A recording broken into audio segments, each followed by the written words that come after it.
Welcome my dear students on my channel Manzil of physics by Saurabh sir.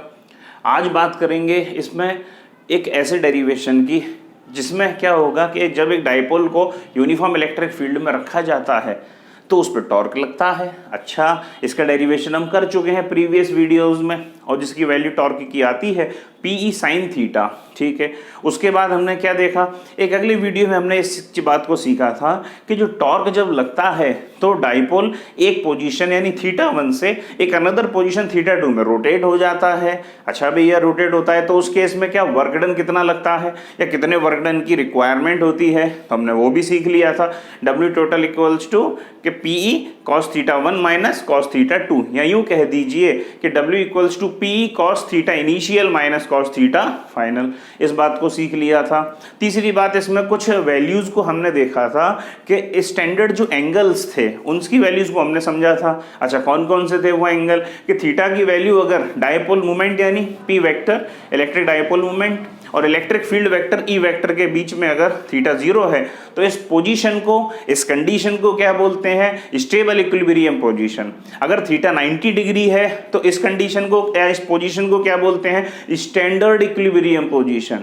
और θ अगर 180 degree है तो इसको क्या बोलते हैं, अनस्टेबल इक्विलिब्रियम पोजीशन। अच्छा भैया, ठीक है। अब बात करते हैं हम नए कॉन्सेप्ट की जिसमें ये सीखेंगे कि जब डाइपोल यूनिफॉर्म इलेक्ट्रिक फील्ड में रखा हुआ होता है, इलेक्ट्रिक डाइपोल एक यूनिफॉर्म इलेक्ट्रिक फील्ड में रखा हुआ होता है, तो उस केस में जब वो रोटेट करता है तो वर्कडन होता है उसके ऊपर। ठीक है भैया, वर्कडन होता है तो कितनी पोटेंशियल एनर्जी उसमें स्टोर हो जाया करती है, यानी वर्कडन होने की वजह से कितनी पोटेंशियल एनर्जी स्टोर हो जाया करती है। तो हम एक बात जानते हैं कि इलेक्ट्रिक फील्ड एक कंजर्वेटिव फील्ड है और कंजर्वेटिव फील्ड में जो वर्कडन हम करते हैं वह वर्कडन उस ऑब्जेक्ट की पोटेंशियल एनर्जी के फॉर्म में स्टोर हो जाया करता है। ये कॉन्सेप्ट हम भली भांति जानते हैं। अगर आपको इस कॉन्सेप्ट में कोई डाउट है तो इसके ऊपर एक सेपरेट वीडियो है जिसमें मैंने बताया हुआ है कि वर्कडन पोटेंशियल एनर्जी के फॉर्म में ही क्यों स्टोर होता है, तो उसको आप प्लेलिस्ट में चेक कर सकते हैं, वो आपको मिल जाएगा। ठीक है, तो मैंने क्या बोला कि जब हम किसी ऑब्जेक्ट के ऊपर वर्कडन करते हैं मेरे बेटे तो वर्कडन पोटेंशियल एनर्जी के फॉर्म में स्टोर हो जाया करता है। अच्छा, तो इसमें कौन सी पोटेंशियल एनर्जी स्टोर होगी, इलेक्ट्रोस्टैटिक पोटेंशियल एनर्जी के फॉर्म में स्टोर हो जाएगा। आइए मिलके करें। तो हमने क्या किया, पहला काम इसमें क्या किया कि एक इलेक्ट्रिक डाइपोल लिया, उस इलेक्ट्रिक डाइपोल को यूनिफॉर्म इलेक्ट्रिक फील्ड में रख दिया। ठीक है, दूसरा काम क्या किया, उस पर टॉर्क लगा, टॉर्क के बाद फिर वर्कडन निकाला, वर्कडन निकालने के बाद अब कितनी पोटेंशियल एनर्जी के फॉर्म में स्टोर होगा, यानी कितनी पोटेंशियल एनर्जी उस वर्कडन से जब हुआ उसके ऊपर तो कितनी पोटेंशियल एनर्जी उसमें, मैग्नीट्यूड ऑफ पोटेंशियल एनर्जी कितनी स्टोर हो जाएगी उस डाइपोल के अंदर। तो उसमें कैसे कैलकुलेट करें, कहां से स्टार्ट करें, तो इसमें एक चीज ध्यान से समझिएगा कि जो पोटेंशियल एनर्जी को मेरे बेटे, जो पोटेंशियल एनर्जी उसको यू से रिप्रेजेंट करते हैं। टी का मतलब टोटल पोटेंशियल एनर्जी जो इलेक्ट्रिक डाइपोल में स्टोर हो जाएगी वर्कडन होने की वजह से, वो कितनी हो जाएगी, वो टोटल पोटेंशियल एनर्जी होती है मेरे पास कि हमने वर्कडन कितना किया था, कहां से करना चालू किया था वर्कडन, स्टैंडर्ड इक्विलिब्रियम पोजीशन से, स्टैंडर्ड इक्विलिब्रियम पोजीशन से करना चालू किया था और कहां तक ले गए थे, एनी प्रेजेंट पोजीशन तक, एनी पोजीशन तक, किसी भी पोजीशन तक। यानी थीटा की वैल्यू जो θ1 है, θ1 की वैल्यू कितनी होनी चाहिए, 90 डिग्री से लेके किसी भी θ2 की वैल्यू जनरल थीटा तक। ठीक है, तो इस तरीके से जब हम वर्कडन करते हैं यानी थीटा स्टैंडर्ड इक्विलिब्रियम पोजीशन से किसी भी जनरल पोजीशन थीटा तक ले जाएं तो जो वर्कडन किया जाएगा वह वर्कडन पोटेंशियल एनर्जी के फॉर्म में स्टोर हो जाएगा। आइए कैलकुलेट करें इसमें। तो वर्कडन क्या किया था भैया हमने, तो DW हम जानते हैं क्या होता है मेरे बेटे, प्रीवियस वीडियो जिन्होंने देख रखा है और नहीं देखा तो एक बार उसको जाके देखिए जिसमें वर्कडन के लिए था। तो वर्कडन जो होता है वो टॉर्क का भी जरूर देखिएगा। वर्कडन जो होता है वो क्या होता है, टॉर्क इंटू रोटेटरी मोशन है इसमें, तो टॉर्क इंटू डी थीटा। अच्छा भैया, कहाँ से लेके कहाँ तक, θ1 से लेके किसी θ2 तक टोटल वर्कडन निकालेंगे तो ये हो जाएगा।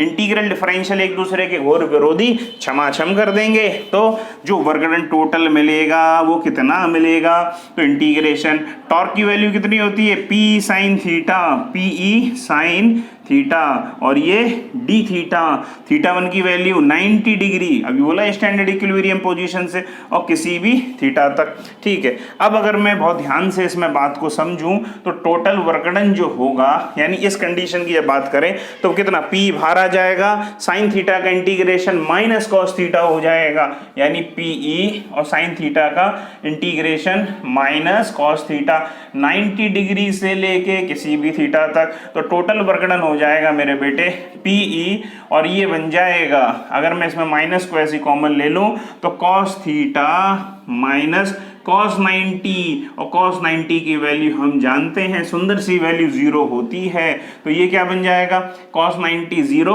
यानी ये बन जाएगा minus PE cos theta. So this is the required value for the work done. ठीक है, स्टैंडर्ड इक्विलिब्रियम पोजीशन से किसी भी जनरल पोजीशन तक जब वर्क डन करना पड़ता है, यही वर्क डन पोटेंशियल एनर्जी के फॉर्म में स्टोर हो जाया करता है। This work done get stored in terms of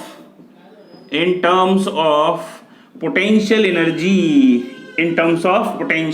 of system, यानी सिस्टम की पोटेंशियल एनर्जी के फॉर्म में यही वर्क डन स्टोर हो जाएगा। यानी ये जो पोटेंशियल एनर्जी के फॉर्म में स्टोर होगा तो टोटल पोटेंशियल एनर्जी का लॉजिक कितना मिला, माइनस PE cos थीटा। अगर मान के चलो इसको कुछ केसेस में देख लें तो कुछ केस देखते हैं, आइए मिलके। केस वन में अगर ऐसा होता, अगर थीटा की वैल्यू 0 डिग्री होती, थीटा किन के बीच में है, डाइपोल मोमेंट और इलेक्ट्रिक फील्ड वेक्टर के बीच में है, तो अगर ये थीटा 0 डिग्री होता तो टोटल पोटेंशियल एनर्जी कितनी होती, cos 0 1, यानी माइनस का PE, और ये नेगेटिव है। जब पोटेंशियल एनर्जी नेगेटिव होती है, मिनिमम होती है, तो इस पोजीशन को बोलते हैं स्टेबल इक्विलिब्रियम पोजीशन। थीटा 0 से भी वैसे हमें समझ में आ रहा है, लेकिन थीटा 0 स्टेबल इक्विलिब्रियम।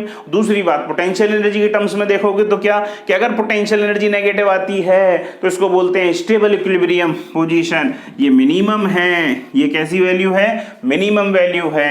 आइए मिलके केस 2 देखें। केस 2 में अगर थीटा की वैल्यू 90 डिग्री हो जाए, अरे 90 पे ही खड़े हो, 90 से शुरू किया था, तो वैल्यू 0 आनी चाहिए इस केस में, तो टोटल पोटेंशियल एनर्जी कितना आ जाएगा, माइनस PE cos 90। अच्छा, तो टोटल पोटेंशियल एनर्जी इस केस में 0 हो जाएगी, 0 हो जाएगी। इसको बोलते हैं स्टैंडर्ड इक्विलिब्रियम पोजीशन, यानी ऐसा पॉइंट, ऐसा बेस पॉइंट जहां पोटेंशियल एनर्जी 0 हो जाए, क्योंकि पोटेंशियल एनर्जी एक ऐसी टर्म है जो किसी ना किसी पॉइंट को बेस मान के स्टार्ट करनी पड़ती है, और जहां बेस होता है उस पॉइंट पे उसकी वैल्यू 0 आनी चाहिए। तो हमने इसमें बेस पॉइंट क्या माना था, स्टैंडर्ड इक्विलिब्रियम पोजीशन 90, और उस पर आप प्रूफ है, इस चीज को प्रूफ करके देख लिया, 0 आ रही है value standard equilibrium position. Case 3 अगर मैं देखूं, या आपने शायद नोट कर लिया होगा, मैं इसको रब कर दूं। केस 3 अगर मैं देखूंगा मेरे बेटे, तो वो ध्यान से समझने की कोशिश करिएगा। केस 3 में क्या होगा, केस 3 में ये हो जाएगा कि अगर थीटा की वैल्यू 180 डिग्री कर ली जाए, तो उस केस में क्या होगा, जो टोटल पोटेंशियल एनर्जी होगी minus PE cos 180 degree, cos 180 होता है -1, तो माइनस माइनस प्लस हो जाएगा, टोटल पोटेंशियल एनर्जी हो जाएगी PE, और ये पॉजिटिव है, ये वैल्यू मैक्सिमम है, ये वैल्यू मैक्सिमम है।